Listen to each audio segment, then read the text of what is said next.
Annabel பொம்மை மாதிரியே ஒரு உடன் பாக்ஸை யாருக்குமே தெரியாம மறைச்சு வச்சிருக்காங்க. ஏன் தெரியுமா? இந்த மிஸ்டீரியஸ் பாக்ஸை பற்றி தான் இந்த வீடியோவில் நம்ம ரிவீல் பண்ண போகிறோம். இதோட பேர் தான் டைபுக் பாக்ஸ். இது ஒரு ஒயின் கேபினெட். கெவின் மேனிஸ் இவர் தான் ஒரு ஏலத்தில் இந்த பாக்ஸை வாங்குறாரு. அதுக்கப்புறம் தான் அவருக்கு பிடிச்சது சனி. அதை வாங்கிட்டு வந்து வீட்டில் வச்சதுலேருந்து அவரால் நிம்மதியாக தூங்கவே முடியல. அவருக்கு நிறையா கெட்ட கெட்ட கனவு வந்திருக்கு. ஒரு நாள் அவரோட ரூமில் அவர் தூங்கிட்டு இருந்திருக்காரு. அந்த ரூமில் தான் அந்த ஒயின் கேபினெட்டும் இருந்திருக்கு. திடீர்னு ஒரு சத்தம் கேட்டிருக்கு.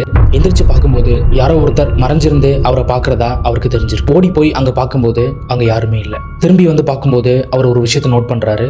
அந்த பாக்ஸ் திறந்திருந்திருக்கு. அதை க்ளோஸ் பண்ணிட்டு அவர் தூங்க போயிட்டாரு. இன்னொரு நாள் அந்த பாக்ஸை வேற ஒரு ரூம்ல வச்சிருந்திருக்காரு. அவர் தூங்கிட்டு இருக்கும்போது யாரோ ஒருத்தர் அலற சவுண்டு அவருக்கு கேட்டிருக்கு. அங்க போய் பார்க்கும்போது யாருமே இல்லைன்னு நீங்க நினைப்பீங்க. அங்க ஒரு பெண் நிக்கிற உருவம் அவருக்கு தெரிஞ்சிருக்கு. அதோட போதுண்டா சாமின்னு அந்த பாக்ஸை கெவின் வித்துட்டாரு. அந்த பாக்ஸ் யாரோட கைக்கெல்லாம் போச்சோ எல்லாருக்குமே இந்த விஷயம் நடந்திருக்கு. அப்படி அந்த பாக்ஸ்ல என்னதான் இருக்கும்? கமெண்ட்ல சொல்லுங்க.